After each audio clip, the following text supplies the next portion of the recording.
नमो नमः सर्वेभ्यः, सभी को नमस्कार। आज हम आपकी पाठ्य पुस्तक के चौथे पाठ, चतुर्थ जो पाठ है, जिसका नाम है हास्य बाल कवि सम्मेलनम, इसका अध्ययन करेंगे, इसको पढ़ेंगे, समझेंगे, व्याख्या करेंगे। तो सबसे पहले इसका शीर्षक, हास्य यानी हंसी मजाक वाला, बाल कवि यानी बाल कवियों का, छोटे छोटे बच्चे जो कवि हैं उनका, सम्मेलन यानी उनका सम्मेलन है। कवि सम्मेलन आपने बहुत सुना होगा।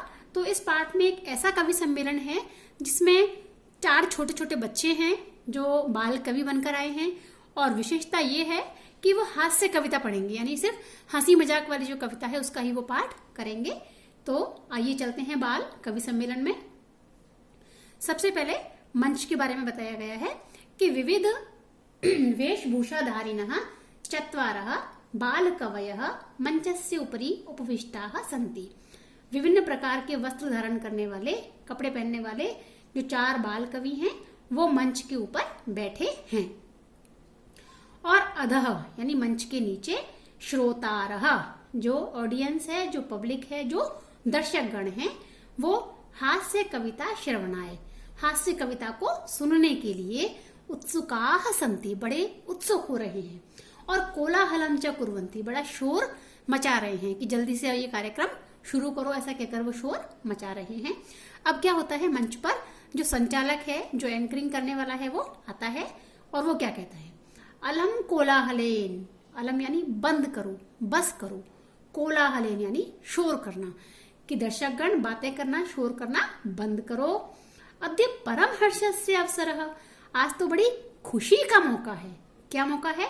यत अस्मिन् कवि सम्मेलने, यत यानी की, अस्मिन् कवि सम्मेलने, इस कवि सम्मेलन में काव्य हंतारः, काव्य को नष्ट कर देने वाले, और काल यापकाश्च, काल यापक का मतलब होता है टाइम बर्बाद करने वाला, कि जो समय को बर्बाद करने के लिए आए हैं, ऐसे भारत के श्रेष्ठ हास्य कवि यहाँ पर आए हुए हैं, समागताः सन्ति, आए हुए हैं। एहि करतल ध्वनिना वयम् एतेषां स्वागतम कुर्मः, यही मतलब आओ, करतल ध्वनिना, तालियां बजा करके, वयम् एतेषां, हम इन सबका स्वागत करते हैं। तो इसमें कवियों की भी, सामान्य कवि सम्मेलन होता है तो प्रशंसा होती, लेकिन यहाँ क्या कहा गया है कि ये काव्य को नष्ट करने वाले हैं और आपका समय बेकार करने के लिए यहाँ पर आए हैं, ऐसा कहकर जो संचालक है वो भी व्यंग्य करता है। तो अब बढ़ते हैं पहले कवि की ओर।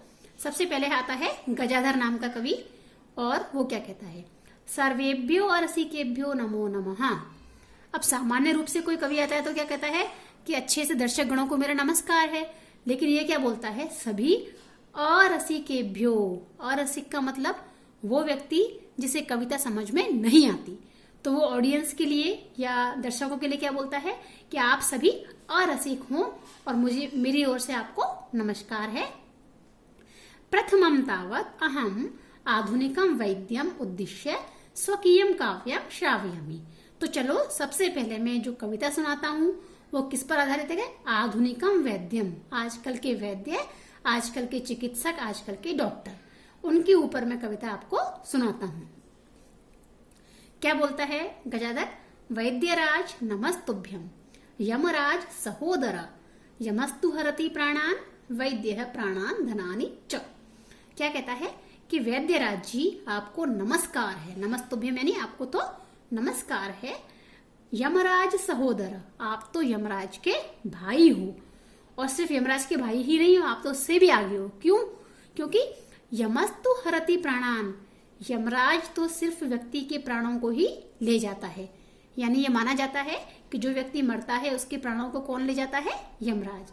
लेकिन वैद्य प्राणान धनानि च, वैद्य जी आप तो प्राणों के साथ साथ पैसे भी ले जाते हो, यानी वैद्य जी आप तो यमराज से भी ऊपर हो, क्योंकि वैद्य तो सिर्फ प्राणों को लेके जाता है, व्यक्ति को सिर्फ मारता है, और आप तो मारने के साथ साथ उससे पैसे भी इलाज के नाम पर लेते हो।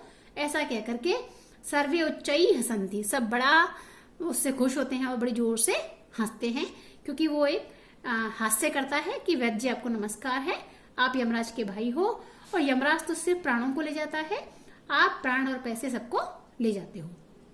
अब एक दूसरा कवि है और उस कवि का नाम, उस बाल कवि का नाम है कालांतक। अब वो क्या कहता है, अरे वैद्यास्तु सर्वत्र परंतु न ते मादृशाः कुशलाः जनसंख्या निवारणे।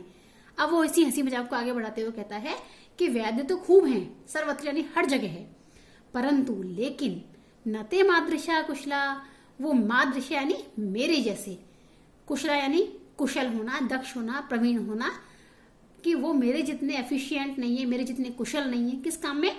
जनसंख्या निवारणे, यानी जनसंख्या को कम करने में, कि मैं अपने इलाज से जितना जनसंख्या को कम करता हूं कोई और वैद्य नहीं कर पाता। ममापि काव्यमिदं शृण्वन्तु भवन्तः, आप मेरे भी इस काव्य को सुनिए। अब उसका काव्य सुनिए। चितां प्रज्वलितां दृष्ट्वा वैद्यो विस्मयमागतः नाहं गतो न मे भ्राता कश्चिदं हस्तलाघवम्।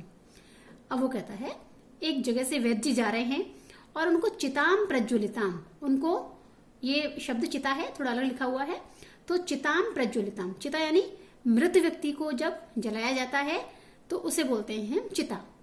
तो जलती हुई चिता को दृष्टवा यानी देखकर वैद्यो विस्मयमागतः, वैद्य को बड़ा आश्चर्य हुआ, विस्मय हुआ।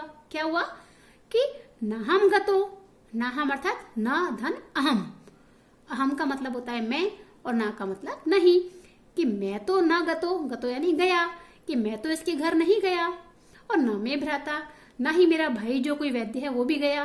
तो कस्य इदम हस्तलाघवम, तो ये हस्तलाघव, ये हाथ की सफाई किसकी है, अर्थात किसने इसको मार दिया। जलती हुई चिता को देखकर वैद्य को बड़ा आश्चर्य हुआ और वो क्या कहते हैं कि मैं और मेरा भाई तो इलाज करने इसके घर पर नहीं गए, तो इस व्यक्ति को किसने मार दिया। तो ऐसी बात सुनकर के सभी पुनः हंसते हैं, क्योंकि उसने फिर यहाँ पर आधुनिक वैद्य का मजाक उड़ाया है। अब तीसरा एक कवि है वो आता है और उसका नाम है तुंदिल। तुंदिल शब्द का मतलब होता है बहुत मोटा व्यक्ति। तो वो क्या करता है, आते ही तुंदस्य ऊपरी हस्त्रम आवर्तयन, वो सबसे पहले अपने तोंद यानी तोंद पेट के ऊपर हाथ को घुमाता है, सबसे पहले अपने पेट पर हाथ लगाता है और क्या कहता है, तुंदिलो हम भो, अरे मैं तो तुंदिल हूँ, ममापि इदं काव्यम श्रूयताम, मेरे भी इस काव्य को सुनो और जीवने धार्यताम च, सिर्फ सुनो ही नहीं जीवन में अप्लाई भी करो, धारण भी करो। तो क्या कहता है तुंदिल, परान्नम प्राप्य दुर्बुद्धे माँ शरीरे दयाम कुरु, परान्नम दुर्लभम लोके शरीराणि पुनः पुनः। परान्नम, इसमें देखिए दो शब्द हैं, पर धन अन्नम, पर यानी दूसरे का और अन्नम यानी खाना या अनाज। तो दूसरे के यहाँ पर अगर आपको कभी खाना मिलता है, कोई बुलाता है आपको खाने पर, तो वो जो खाना होगा वो क्या कहलाएगा, परान्न, दूसरे का अन्न। तो जब कभी आपको ऐसा अवसर मिले कि दुर्बुद्धे, कि हे दुर्बुद्धि व्यक्ति, तुमको जब भी दूसरे के यहाँ पर खाना मिले, माँ शरीरे दयाम गुरु, शरीर पर दया मत करो, ये मत सोचो कि ज्यादा खाने से तुम शरीर का नुकसान कर लोगे। क्यों? क्योंकि परान्नम दुर्लभम लोके, इस संसार में दूसरे के यहाँ खाना बड़ा ही दुर्लभ है, हाल कोई किसी को खाने पे नहीं बुलाता, और अगर ज्यादा खाते खाते मर भी गए, शरीर खराब भी हो गया, उससे तुम्हारी मृत्यु भी हो गई, तो शरीरानी पुनः पुनः, शरीर तो फिर मिल जाएगा, फिर तुम्हारा जन्म हो जाएगा, लेकिन दोबारा दूसरे के यहाँ खाना नहीं मिलेगा। इसलिए कभी कोई खाने पे बुलाए तो अपने शरीर पर दया मत करो, खाते जाओ खाते जाओ खाते जाओ, मर गए तो दूसरा शरीर पुनः मिल जाएगा।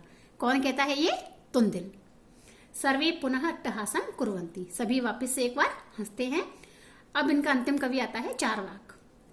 वो क्या कहता है, आम आम हाँ हाँ शरीरस्य पोषणम सर्वथा उचितमेव, शरीर का पोषण करना तो बिल्कुल उचित है। क्यों? क्योंकि यदि धनम नास्ति, अगर पैसे नहीं है, तदा ऋणम कृत्वापि पौष्टिकः पदार्थ एवं भोक्तव्य है। तो ऋणम कृत्वापि यानी उधार लेना पड़े तो उधार लो, लेकिन पौष्टिक पदार्थ ही आपको खाने हैं, अच्छी चीज ही आपको खानी है, चाहे उधार लेकर खाओ। तथा कथयति चार्वाक कवि, तो वो कहता है कि हमारे चार्वाक कवि ने भी ऐसा ही कहा है।